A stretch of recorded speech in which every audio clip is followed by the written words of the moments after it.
जो डील्स अपनी वीडियोस के अंदर लगाते हैं, दर हकीकत जब इनके फार्म पे जाएं तो वो रेट बिल्कुल ही मुख्तलिफ होते हैं। रियलिटी बताऊं तो ये झूठ ना होगी कि इनकी मक्खी चीनी बकरियां प्योर मक्खी चीनी होती ही नहीं है। आज की ये वीडियो चकवाल गोट फार्म के हवाले से है। आपको 100 बकरियां लेके चलनी होगी। 100 बकरियों से 2 साल के अंदर आपको 500 बच्चे देने वाली बकरी तैयार करनी होगी, जिसके ओनर माजिद शबीर है। अक्सर उनकी जुबान से ये बात सुनने में नजर आती है कि बकरी फार्मिंग से आप दिनों या महीनों के अंदर अच्छा मुनाफा हासिल कर सकते हैं। ये वो बंदा है कि अगर इसकी जाती लाइफ के ऊपर बात की जाए तो इनका काम सिर्फ सेल एंड परचेज तक महदूद है। देख रहे हैं ये मक्खी चीनी नस्ल की 50 बकरियां।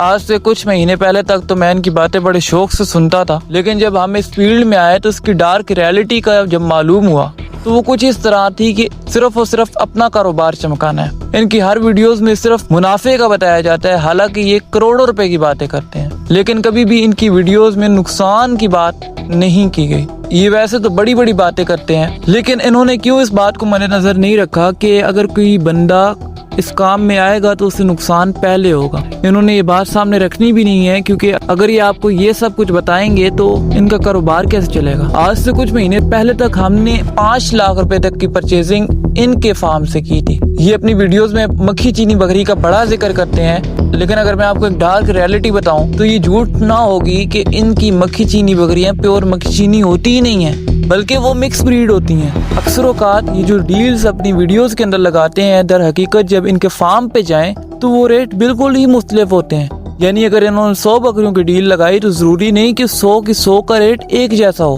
और अगर मैं आपको एक सच्ची बात बताऊं, आप वही चीज अपने आसपास से 20 से 30% कम पैसों के अंदर ले सकते हैं। तो फिर इनके फार्म पे जाने की जरूरत ही क्यों महसूस होती है? उसकी वजह यह है कि इन्होंने आपको मैनिपुलेट करके रख दिया। और अगर मैं आपको एक सच्ची बात बताऊं तो गोट फार्मिंग के अंदर शुरू में वो मुनाफा नहीं है जो कि ये बताते हैं, बल्कि गोट फार्मिंग एक ऐसी फील्ड है कि इसके अंदर आपको शुरू के अंदर नुकसान उठाना ही पड़ेगा। और अगर एक और झूठ से मैं पर्दा उठाऊं तो इनकी वीडियोस में कहा जाता है कि एक बकरी 2 बच्चे देती है। तो बेशक एक बकरी 2 बच्चे देती है, लेकिन कभी आपने ये नहीं बताया कि बच्चे सरवाइव कितने करते हैं, जिंदा कितने बचते हैं। और आप ये भी कहते हैं कि बकरी साल में 4 बच्चे देती है, तो सर आप ये बताएं कि कितने बच्चे जिंदा रहते हैं, कितने बच्चे पलते हैं। आप ये कहते हैं कि एक बकरी से रेवड़ बन सकता है, तो बिल्कुल एक बकरी से रेवड़ बन सकता है, लेकिन कभी आपने ये नहीं बताया कि इस सब में कितने साल लगते हैं। आप ये तो कहते हैं कि बंदे को नौकरी छोड़ के कारोबार करना चाहिए, लेकिन कभी आपने ये नहीं बताया कि बकरियों के ऊपर खर्चा भी आता है। अगर एक बंदा नौकरी छोड़ के कारोबार शुरू करता है और वो 20 से 25 बकरियां ले आता है, तो आप ये बताएं कि वो उनका रोजाना की बुनियाद पे होने वाला खर्चा कैसे पूरा करेगा।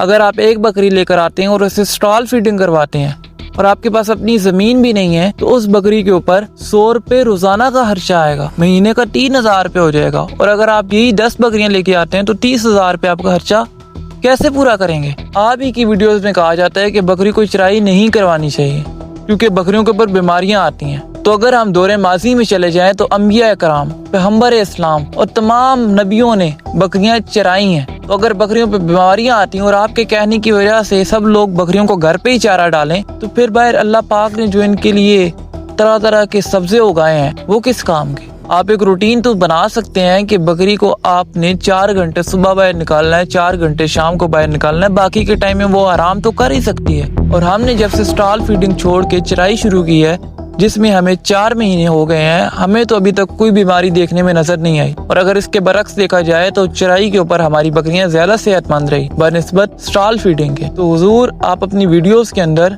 आपसे इल्तिमास है कि सच्ची बातें भी जरूर किया करें, ताकि सुनने वालों की भी रहनुमाई हो, सुनने वालों को भी सच्ची बातें सुनने में मिले। और मेरी आप सब सुनने वालों से ये बात अर्ज है कि अगर आपको परचेजिंग करनी होती है तो आप अपने लोकल एरिया से परचेजिंग किया करें। ये दूर दराज जाके जब आप परचेजिंग करते हैं और वहाँ से कोई जानवर अपने पास लेके आते हैं तो माहौल का काफी फर्क आता है, जिसकी वजह से कई जानवर तो आपके एरिया में आके सरवाइव नहीं कर सकते। अपनी आसपास की नस्लों पे काम करें, वो चीजें लेके आए जो आपके पास पल सकती हैं, चाहे देसी बकरी के मद में लेके आए, चाहे प्योर मक्खी चीनी लेके आए, बीटल लेके आए, अमृतसरी लेके आए, लेकिन वो चीज लेके आए जो आपके इलाके में आके सरवाइव कर सकती है।